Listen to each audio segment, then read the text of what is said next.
Rai Electronic Motors es presenta com una solució de mobilitat urbana sostenible que aposta per la innovació.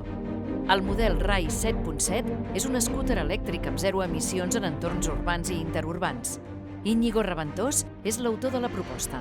Volem realment reactivar tota aquesta indústria catalana de la moto que realment ho necessitava i que hi ha moltíssims proveïdors sense treball que nosaltres estem començant a donar treball i esperança i il·lusió perquè realment una altra vegada Barcelona i Catalunya sigui l'indústria de moto a nivell mundial referent. Txema Chaqués, responsable d'emprenedoria de la Welcome Talent Society, entregà el premi i reconegué la necessitat que les tecnologies sostenibles siguin prioritàries en el sector de la mobilitat i en els desplaçaments tant en mitjans de transport públics com privats. Hem dissenyat una moto que és, igual que el Tesla, és una moto connectada al món. Segons expliquen els responsables de Rai Electronic Motors, l'empresa té la vocació de ser els Tesla dels scooters i una oportunitat per millorar la sostenibilitat a la calçada.